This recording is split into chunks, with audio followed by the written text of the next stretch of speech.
Senador, muchas gracias.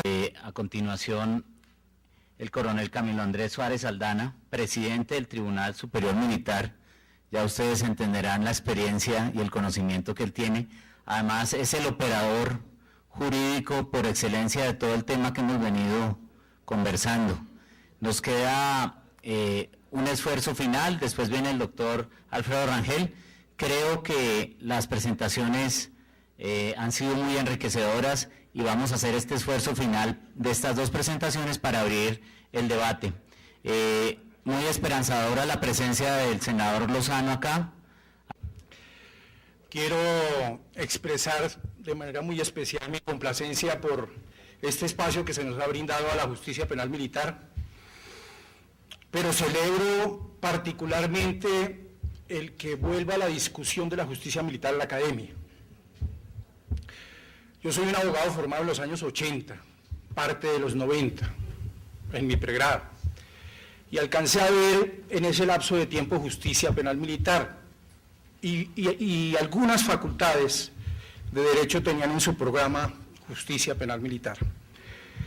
Por razones que hemos tratado de entender y de comprender qué fue lo que pasó en el país para que, entre otras cosas, desapareciera del pensum de las facultades de derecho, encontramos varias.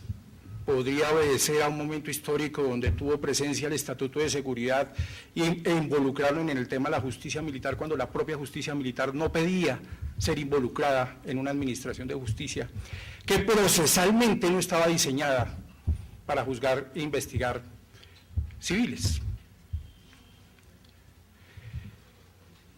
Pero ahora que el doctor Lozano toca el tema, reflexionando sobre estos aspectos y celebrando que vuelva la discusión al escenario natural, que es el escenario académico, este momento sin duda es histórico. Quisiéramos idealmente que un país como Colombia no reformara su constitución todos los días. Quisiéramos que tuviéramos el concepto de institución mucho más férreo y seguro, entre ellos el concepto de administración de justicia. Pero que un país, que el gobierno, que el parlamento, que el poder legislativo, que la academia se ocupe de la justicia militar, del fuero militar, bienvenido sea, enhorabuena. Yo quisiera empezar por quisiera decir en este escenario que no es necesaria la reforma, que el 221 es suficiente, pero la verdad es que la historia, la praxis judicial, nos ha demostrado que es insuficiente. Y la insuficiencia genera o suscita dos reflexiones. La insuficiencia se deriva de un problema de ausencia normativa o de un problema de carácter interpretativo, por falta de interpretación o por inadecuada interpretación de lo que es el fuero, de lo que es el acto del servicio, de lo que es la relación con el servicio, el derecho aplicable al miembro de la fuerza pública en la realidad nacional y el juez competente para aplicarlo. En otros escenarios que he tenido la fortuna de que nos inviten a disertar sobre estos aspectos, suelo referir o partir diciendo que cualquier reforma que se intente en este país, que tenga que ver con el fuero militar o que tenga que ver con la jurisdicción penal militar, debe ser consecuente con la realidad colombiana. La realidad colombiana es muy particular. No tendría que yo hacer un esfuerzo con ninguno de los presentes para precisarla o detallarla. Pero nosotros, desde que nos constituimos como república, desde nuestro proceso independentista, la guerra de los 1000 días, el escenario del año 48, el surgimiento de las guerrillas o las denominadas guerrillas en el momento, la presencia y la fusión con el narcotráfico, el fenómeno de autodefensas ilegales, el fenómeno del terrorismo, no son una historia, tristemente se sigue viviendo. Y es una realidad que no puede desconocer el derecho, que no puede desconocer el legislativo. De manera que construir una reforma a partir de realidades diferentes nos parece un absoluto error. Ustedes suelen escuchar en diferentes escenarios que cuando se trata de analizar la justicia militar o el fuero militar, se acuden a patrones o a estándares de otros países. Válido. En todos los ejercicios académicos o en toda profundización que uno quiera sustentar un argumento, acude al derecho comparado. Pero comparar el desempeño, el ámbito de aplicación del fuero militar y de la jurisdicción militar con otras latitudes nos parece que es un verdadero y craso error. Por esa razón, por la realidad totalmente diferente que vive un país. Lo que acontece aquí todos los días, que tristemente hasta nos hemos acostumbrado, no pasa en otras naciones del mundo. Vean lo que acaba de pasar en el Cauca, vean lo que pasó con el sargento, los soldados, vean lo que pasó hace unos días en Vistahermosa. Es el pan de cada día y es lo que tiene que enfrentar el miembro de la fuerza pública. Entonces esto lleva a otra reflexión. ¿Cuál es el tipo de amenaza que tiene que enfrentar la fuerza pública? ¿Qué potencialidad de daño, qué capacidad de organización, de estructura, qué capacidad de uso de fuerza letal tiene ese enemigo? Y nos ha llevado a tal punto que inclusive dentro de la concepción de la forma de operar la fuerza pública ha tenido que diseñar algunos cambios significativos conocidos como operaciones conjuntas o como operaciones combinadas. El enemigo no es sencillo, el enemigo no es fácil. Eso hace que el juicio de valoración, el contexto en que se debe analizar la conducta de un miembro de la fuerza pública deba ser bien diferente al que se valora cuando se analiza la conducta de una persona o de un delincuente en Suiza o en Holanda, o cuando pretendemos comparar o medir con el mismo rasero una muerte como consecuencia de una riña a una muerte como una situación de combate. En consecuencia, nosotros no somos, como usted lo citaba, doctor, no somos Dinamarca. Nosotros tenemos una realidad muy particular, triste, amamos nuestro país, luchamos por él, queremos la paz, pero una triste realidad que tiene que enfrentar la fuerza pública.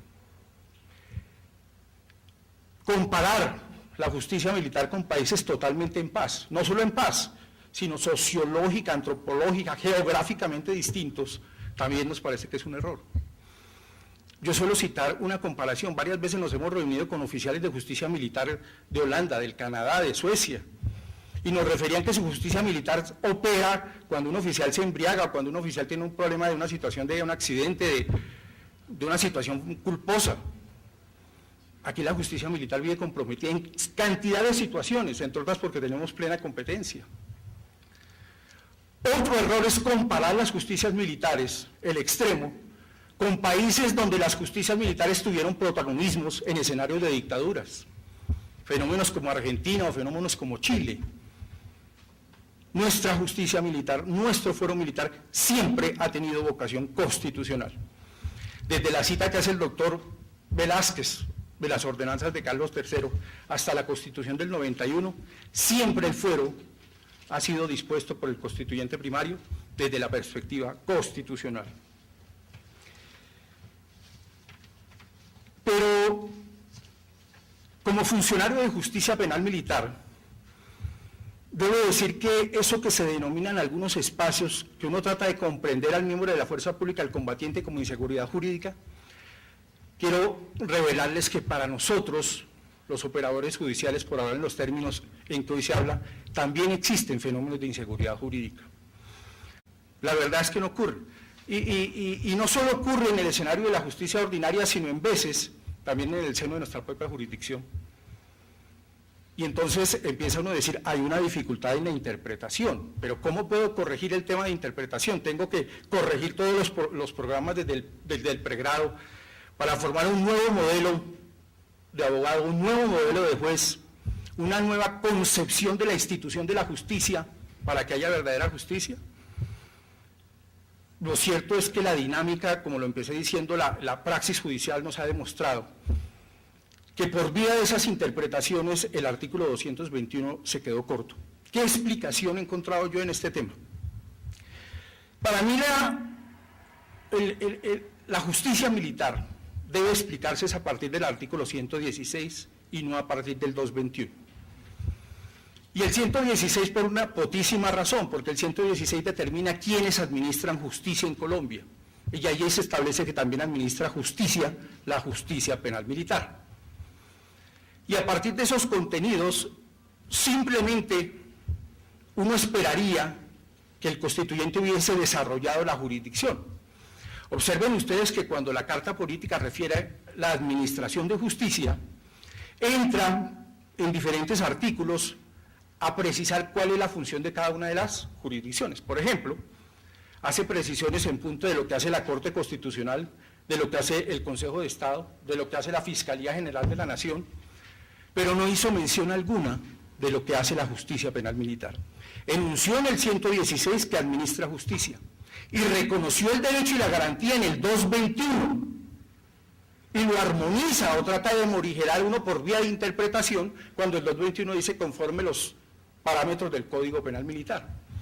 Ese vacío que quedó en la Constitución es el que ha venido llenando o la Corte Constitucional por vía de jurisprudencia o por vía de interpretación el juez o el fiscal para entender qué es la relación con el servicio. Y hemos llegado a la conclusión que el concepto relación con el servicio, para nosotros absolutamente claros, para quien no lo comprende, la relación con el servicio es tan extensa o tan reducida o tan maleable como sea la capacidad de comprensión del intérprete. Algo similar como la reflexión que nos hemos hecho en los últimos años del principio de legalidad en materia penal. Un principio tan caro, tan férreo, hoy se ha vuelto tan maleable como sea la capacidad de quien lo entienda y lo comprenda. Se ha suscitado otra dificultad, el fenómeno del non bis in idem, que se afecta con algo que coloquialmente se han denominado investigaciones paralelas.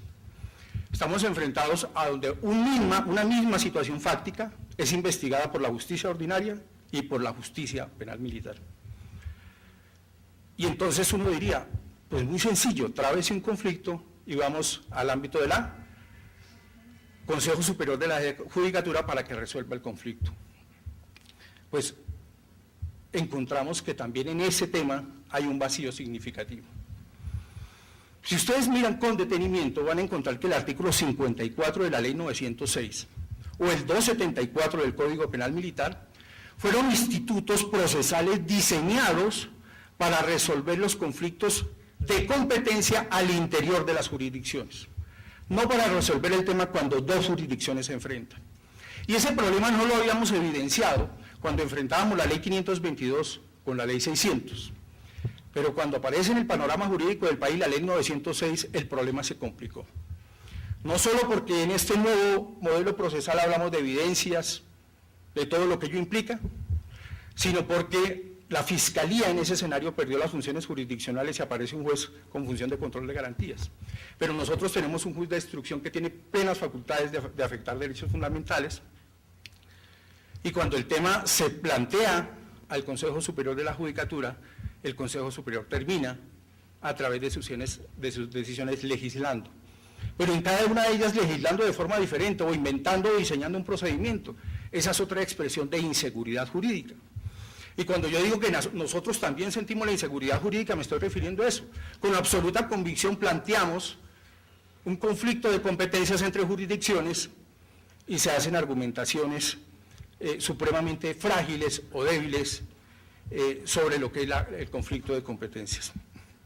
Quiero llamar la atención, esto lo digo entre comillas y resaltado, somos unos absolutos respetuosos de la Administración de Justicia y sus decisiones, pero también somos críticos en la medida en que esas decisiones nos parezcan que no sean ajustadas a derecho. Por ejemplo, lo que acontece con algo que los medios de comunicación llamaron el caso del grafitero. La propia justicia ordinaria encuentra que tiene relación con el servicio y se le entrega a la justicia militar. Y se le entrega a un juez militar y el juez militar empieza a trabajar el tema. Y el Consejo decide ir a hacer una inspección al proceso, es decir, diseña un procedimiento que lo primero que se pregunta el juez, pero ¿en qué calidad viene usted a inspeccionar el proceso? eso suscitó que el Consejo tomara una decisión diciendo que si no le dejaba ver la investigación al Consejo cómo sería el tratamiento que le daría a las víctimas, y eso fue suficiente para que el proceso volviera a la justicia ordinaria. Respetable la decisión, pero no compartible. ¿Qué nos estamos refiriendo? Otro fenómeno de inseguridad jurídica. Porque para nosotros como funcionarios, pero ¿qué pasa con el procesado?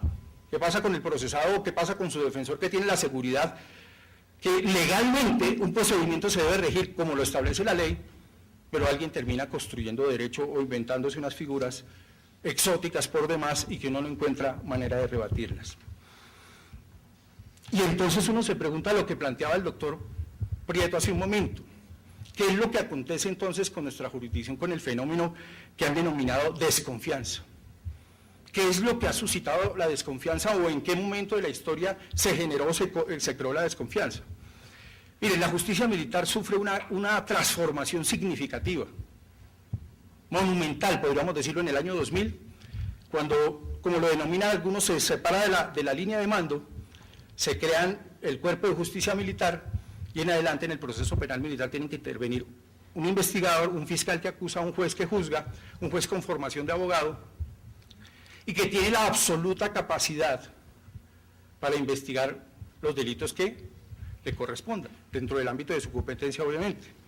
Nuestros funcionarios hoy son capacitados, ustedes pueden estudiar las hojas de vida y encuentran que su gran mayoría especializados, con sus maestrías, entre otras porque hay una ley, la ley 940 de 2005, que nos fija unos requisitos como mínimo, debemos ser abogados especializados en derecho penal. Sin embargo, se sigue manteniendo el problema de la desconfianza. Por adelantarme un poco en mi discurso, cuando uno observa el reparo que también tenemos en que la Constitución se incorpore un catálogo de delitos que, además de antitécnicos, tienen unos problemas, particularmente, y lo digo con vehemencia, en cuanto refiere a la ejecución extrajudicial, que conspira contra el principio de legalidad a ser incorporada en una carta política desde el ámbito del derecho penal o la construcción de un derecho penal de ciudadano. Entonces nos preguntamos, ¿es por desconfianza o es por falta de capacitación? Porque observen lo siguiente, hay otro problema que aparece aquí, porque también decimos que es necesaria la reforma. Porque decimos que sí está pasando algo y que el 221 idealmente diríamos era suficiente, pero la realidad es que no ha sido suficiente. Y tiene que ver fundamentalmente con el artículo 3 del nuevo Código Penal Militar, que estableció que la justicia penal militar no puede conocer de delitos contra el derecho internacional humanitario. Rápidamente, observen lo siguiente, si el fuero militar descansa fundamentalmente en esa garantía orientada a la preservación de una institución fundamental para una sociedad, como es la fuerza pública, y se convierte en garantía y derecho de quien integra la fuerza pública cuando comete un delito en relación con el servicio. Y la Corte nos ha dicho, dos elementos componen el fuero, el elemento subjetivo personal y el elemento objetivo funcional. El subjetivo personal, que al momento de la conducta esté en servicio activo, y el objetivo funcional, que tenga la conducta una relación directa con el servicio. Pero esa relación directa no puede ser vista de manera obtusa. Es más, hemos entendido o han leído mal la sentencia C358 del 97, la C878 de 2000, cuando en palabras de la Corte dice la relación del servicio corresponde a la multiplicidad de actos que desempeña el miembro de la fuerza pública para alcanzar el cometido constitucional. Y esa multiplicidad de actos encierra actos de administración, actos de instrucción e internamiento, actos de incorporación, temas logísticos, por supuesto temas operacionales. Y ahí hemos llegado al extremo que entonces se considera que si la situación no tiene que ver directamente con un acto orientado a la preservación de la soberanía o la integridad del territorio, el tema no tiene relación con el servicio. Cuando ni la Constitución está diciendo eso, ni la propia Corte Constitucional así lo ha dispuesto. Debo decir que en las diferentes decisiones de la Corte uno encuentra una coherencia en ese tema, pero no así en decisiones de otros estamentos jurisdiccionales. Entonces, esa relación con el servicio debe ser vista en sus justas proporciones, en los actos no solo operacionales, sino en toda la multiplicidad de actos que cumple un miembro de la fuerza pública para alcanzar ese cometido constitucional. Pero aquí aparece otra dificultad que se le adicional al tema. La sentencia C358 generó un fenómeno conocido como el indubio pro jurisdicción. Y entonces se establece que toda duda que exista en el ámbito de competencia se debe resolver en favor de la justicia ordinaria. Pero, ¿cuál es el límite para establecer cuándo hay esa duda?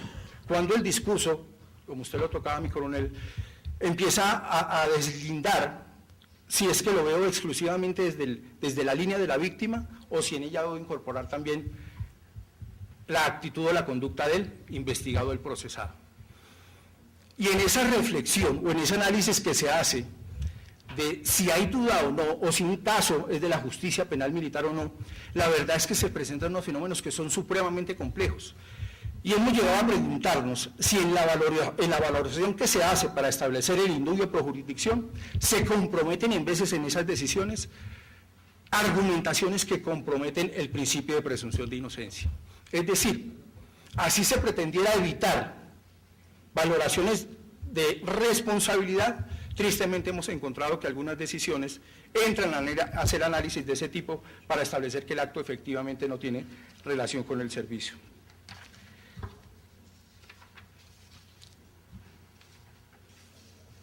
En cuanto hace, en concreto, al proyecto de acto legislativo, consideramos que el proyecto es necesario, pero debe mejorarse.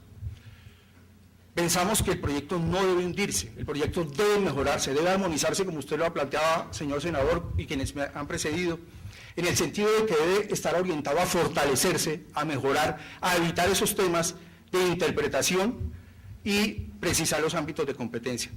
En ese entendido, nosotros pensamos que el Tribunal de Garantías que allí se prevé puede correr el riesgo, y eso comparto plenamente, inclusive en otro espacio hemos tenido la oportunidad de compartirlo con el doctor Fernando Velázquez, que el Tribunal de Garantías, tal y como está concebido en principio, puede correrse el riesgo que desestructure el proceso penal. Y el proceso penal me estoy refiriendo no solo al proceso penal militar, sino por supuesto al proceso penal ordinario.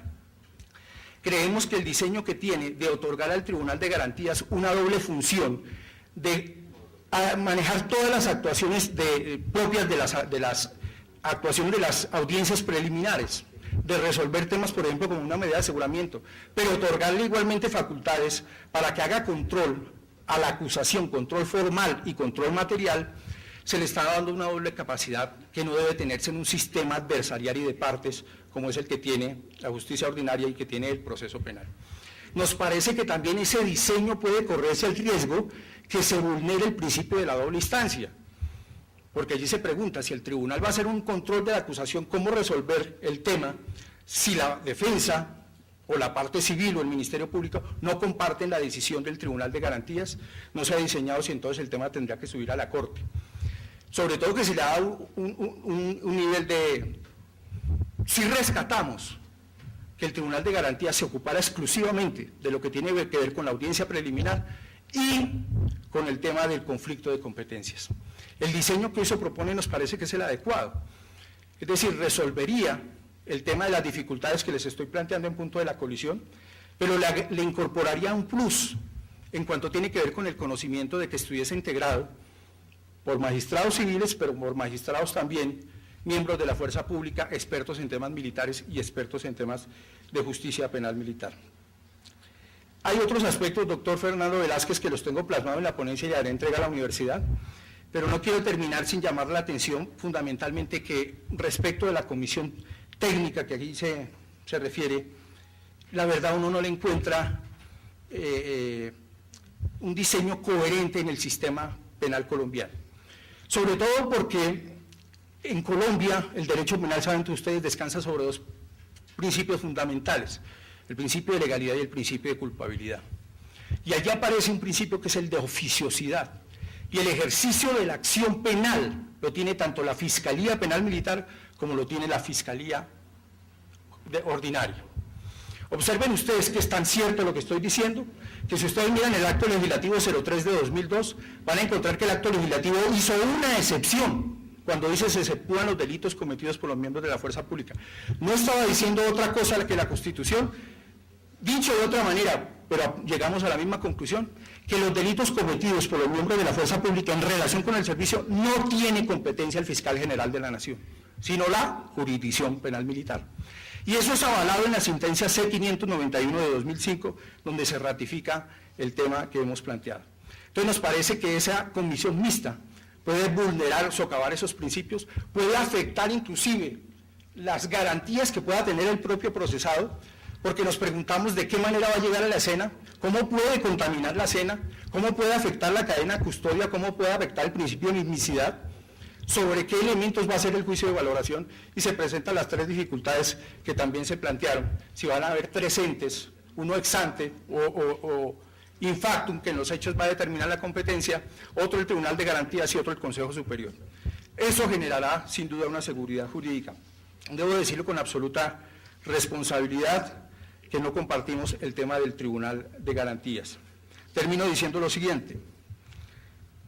En cuanto hace a las normas transitorias que tienen que ver con los delitos que en el momento en que el acto legislativo entre a regir, que continúen en la jurisdicción ordinaria, nos parece que hay algo supremamente complicado, supremamente grave, que respetuosamente no compartimos, y es que diga que los demás delitos también continuarán en la justicia ordinaria hasta que se profiera la ley estatutaria. Eso sería desconocer el principio de legalidad, la competencia de la propia justicia penal militar. Observe que la justicia penal militar en Colombia conoce delitos comunes como delitos especiales. Repito, delitos especiales, delitos típicamente militares, como delitos comunes. Artículo 195, artículo 171 del Código Penal Militar. Norma declarada exequible por nuestra Corte Constitucional mediante sentencia C878 de 2000. Y la razón, porque la dinámica del conflicto, la situación que vive el miembro de la fuerza pública hace que en ejercicio de su función se pueda haber involucrado en situaciones que tengan que ver con el Código Penal Común. Por eso nosotros conocemos de absolutamente toda clase de delitos, salvo las observaciones o las previsiones que ha hecho la Corte Constitucional y el Código Penal Militar en punto de tortura, genocidio y desaparición forzada. Celebramos entonces que la justicia penal militar pueda conocer del derecho internacional humanitario. Si en el escenario del conflicto, en el escenario de la guerra, en el escenario del comportamiento que tiene que tener un combatiente, tiene que aplicar el DIH, nada más connatural, nada más de la propia esencia de la actividad militar, que las operaciones y la observancia del DIH, y si entendemos que el fuero es el desborde del ejercicio lícito de la función, pues cuando se hace ese desborde, por supuesto que la competencia debe radicar en la justicia penal militar. Ese último artículo transitorio genera la dificultad inclusive de vulnerar el principio de precisar el juez competente y desconoce que la defensa pueda trabar un conflicto de competencias. Si se queda el caso en la justicia ordinaria solo hasta que se produzca la ley estatutaria, y así lo manda la Constitución, no se le va a brindar la oportunidad a la defensa de reclamar por vía de una colisión de competencias que su caso pase a la justicia ordinaria. De manera que ese artículo transitorio cuarto tampoco estamos de acuerdo.